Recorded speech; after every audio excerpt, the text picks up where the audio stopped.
నమస్కారం, నా పేరు బాల. బీసీఎన్ న్యూస్ కి స్వాగతం. ముందుగా ముఖ్యాంశాలు. కుప్పం అగస్త్య విద్యాచల్ అకాడమీ ఆడిటోరియంలో విద్యార్థులతో సమావేశమైన సీఎం చంద్రబాబు వినూత్నంగా ఆలోచించినప్పుడే అభివృద్ధి సాధ్యమవుతుందని వెల్లడి. కాకినాడ జేఎన్టీయూలో విద్యార్థులతో మంత్రి నారా లోకేష్ ముఖాముఖి కార్యక్రమం.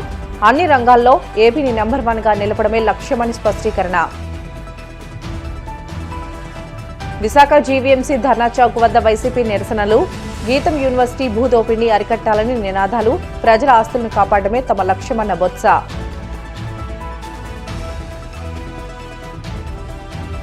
గోవింద నామస్మరణతో మార్మోగిన కోనసీమ తిరుమల. వాడపల్లి వెంకన్న దర్శనానికి పోటెత్తిన భక్తజనం. విద్యార్థులు వినూత్నంగా ఆలోచించినప్పుడే అభివృద్ధి సాధ్యమవుతుందని, అలాంటి ఆలోచనలకే భవిష్యత్తులో మంచి అవకాశాలు దక్కుతాయని సీఎం చంద్రబాబు అన్నారు. 3 రోజుల పర్యటనలో భాగంగా ఆయన కుప్పం నియోజకవర్గానికి చేరుకున్నారు. తొలి రోజు గుడుపల్లె మండలంలోని Agastya Vidyachal academy ప్రాంగణంలోని teacher training సెంటర్ను ప్రారంభించారు. లెర్నర్ అకాడమియేషన్ ఫెసిలిటీ సెంటర్కు ఒబెరాయ్ విజిటర్స్ సెంటర్స్ కు శంకుస్థాపన చేశారు. అనంతరం అక్కడ ఆడిటోరియంలో విద్యార్థులతో సీఎం సమావేశమయ్యారు. Good evening to all children. ఇక్కడుండే ఫ్యాకల్టీ మెంబర్స్కి, chairman founder Agastya foundation Ramji Raghavan గారు అండ్ ఫ్రెండ్స్, దగ్గర 25 సంవత్సరాల కంటే ముందు నేను సీఎంగా ఉంటే రామ్జీ రాఘవన్ గారు నా దగ్గరికి వచ్చి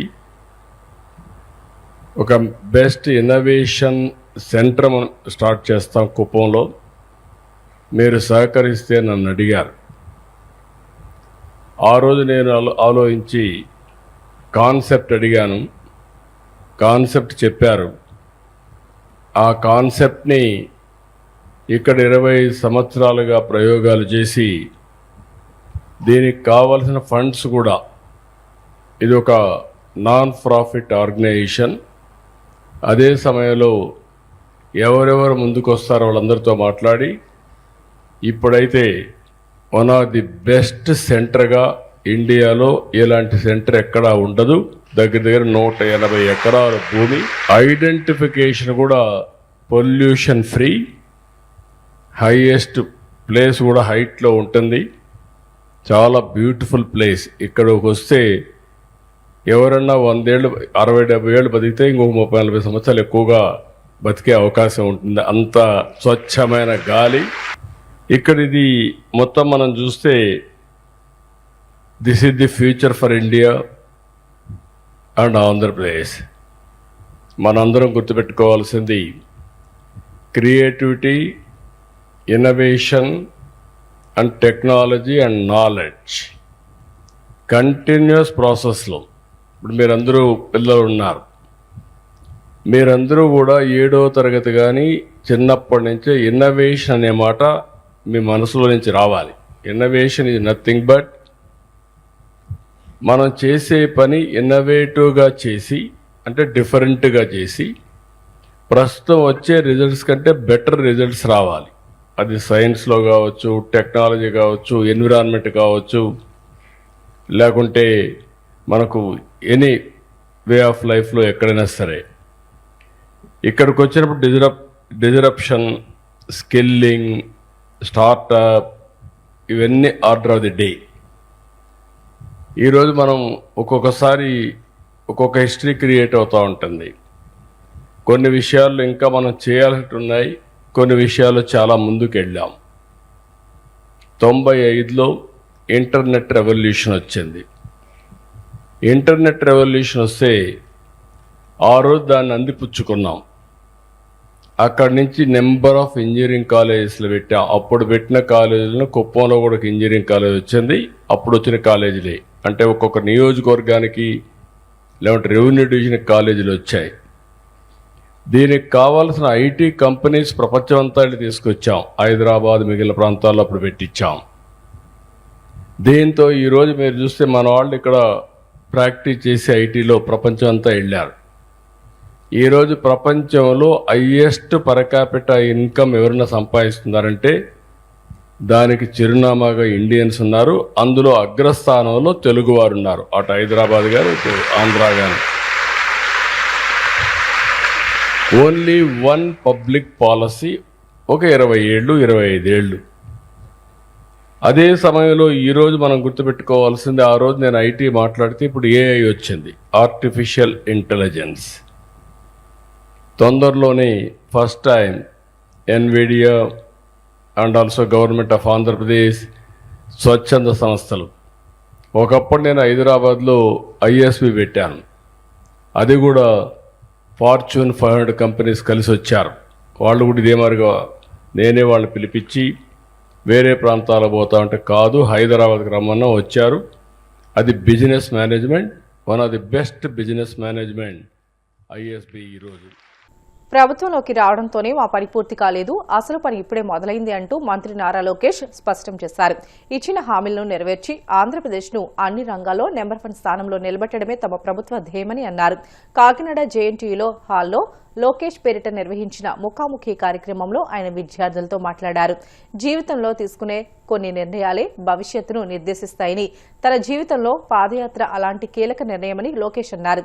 విద్యార్థుల నుంచి సూచనలను స్వీకరించేందుకు, వారి మనోగతాన్ని తెలుసుకునేందుకు ఇకపై ప్రతి నెల విద్యార్థులతో సమావేశం కావాలని నిర్ణయించుకున్నట్లు చెప్పారు.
జీవితంలో మనందరం కొన్ని నిర్ణయాలు తీసుకోబోతాం.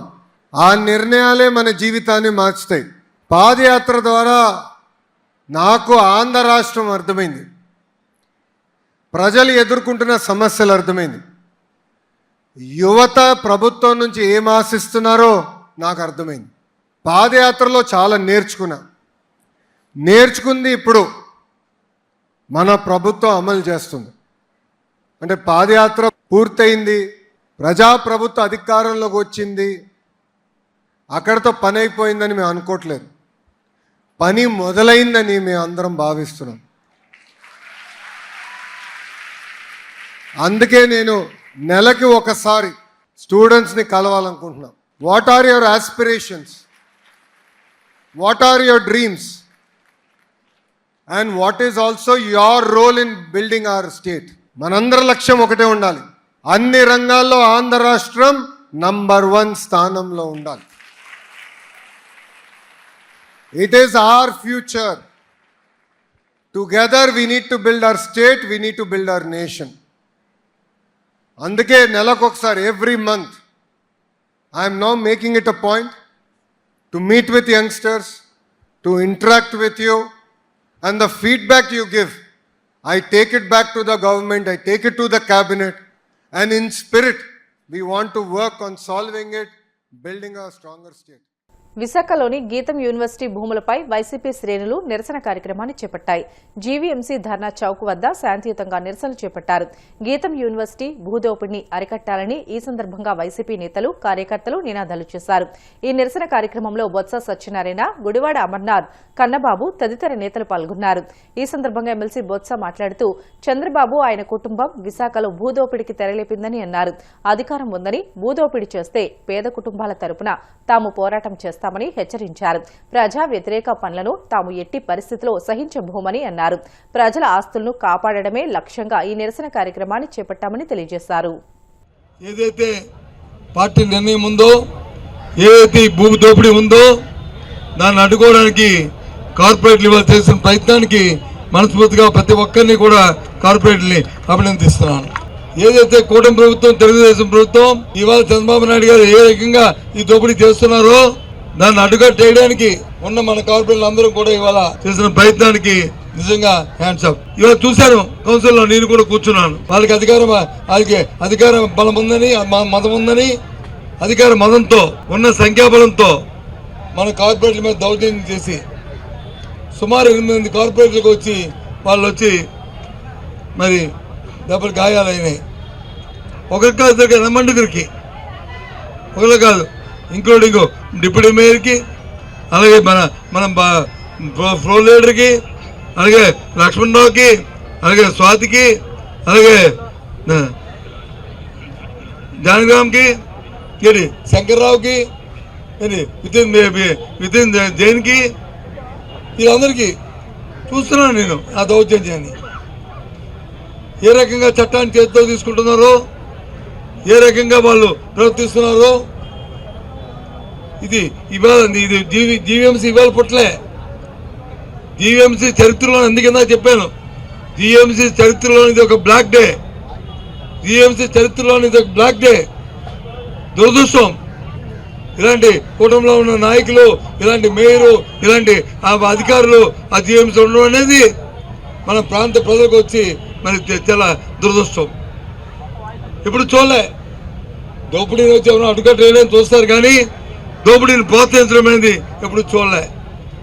ఏదైనప్పటికీ కూడా ఇవాళ ఈ చేస్తున్న ఈ కార్యక్రమంతో విడిచిపెట్టేది లేదు. ఇవాళ మనందరి సాక్షిగా విశాఖపట్నం ప్రజలందరికీ తెలియజేస్తున్నాం, ఈ రాష్ట్ర ప్రధానిగా తెలియజేస్తున్నాం, ఇది ఆరంభం. ఈ భూదోపిడీ ఏదైతే చంద్రబాబు నాయుడు కుటుంబం చేస్తున్న ఈ భూదోపిడీకి అడ్డుకోవడానికి ఇది ఆరంభం. దీని మీద కార్యాచరణ రూపొందిస్తాం. మన నాయకుడు జగన్మోహన్ రెడ్డి గారితో మరి సంప్రదించిన తర్వాత, మనందరం కూర్చొని మనం మళ్ళీ మాట్లాడుకున్న తర్వాత దీని మీద కార్యాచరణని రూపొందిస్తాం. ఈ మహానగరంలో ఉన్న ప్రజల్ని, మేధావుల్ని, వివిధ వర్గాల్ని దీంట్లో భాగస్వాములు కావాలని చెప్పి మనస్ఫూర్తిగా ఈ వేదిక మీద నుంచి వాళ్ళు కూడా కోరుతున్నాను.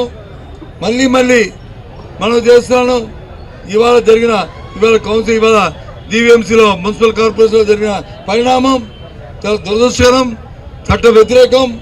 ఎక్కడ కూడా ప్రొసీడింగ్స్ జరగలేదు, ఏ ఒక్కటి జరగలేదు. అవన్నీ కూడా ఫ్యాబ్రికేటెడ్, అధికారుల నుంచి ఎక్కలేదు. మీరే ఒకటి నుంచి ఒకటి ఆమోదించాం, 2 ఆమోదించాం, 3 అని వరుసపెట్టి ఆయనకు వచ్చి నోటుకు వచ్చి అంకి చదువుకొని ఆయన వెళ్ళిపోయిన నేపథ్యం. ఇది చట్టరీత్యా చల్లది. దీన్ని ఆమోదించే ప్రసక్తి లేదు. ఇలాంటి దౌర్జన్యకాన్ని అడ్డుకట్టేయాలి, ప్రజాస్వామ్యబద్ధంగా నడవాలి. ఏదైతే పూజ్య బాపూజీ గారి తాలూకు ఆశయం ఉందో, ఏదైతే ఈ దేశంలో ప్రజాస్వామ్యం కావాలని కోరుకున్నారో ఆ ప్రజాస్వామ్యం మళ్ళీ ముందుకు వెళ్ళాలంటే ఇలాంటి దుష్ట శక్తుల్ని, వీళ్ళందరినీ కూడా ఎక్కడికక్కడే అడ్డుకొట్టేవలసిన అవసరం ఉందని చెప్పి ఈ విశాఖపట్నం ప్రజలందరినీ మనస్ఫూర్తిగా కోరుకుంటూ ఈ కార్యాచరణ త్వరలో రూపొందిస్తామని సెలవు చేస్తూ సెలవు తీసుకుంటున్నాం. జై హింద్. దీన్ని ఈ నిరసన కార్యక్రమాన్ని ఇంతతో ముగించి ఈ కార్యాచరణని జగన్మోహన్ రెడ్డి గారు మా పెద్దలందరూ కూర్చొని మాట్లాడిన తర్వాత మళ్ళీ కార్యాచరణ రూపొందిస్తామని తెలియజేస్తూ ఇంతటితో సెలవు. బ్రిటన్లో షార్ట్ బ్రేక్ తీసుకుందాం. Stay with us.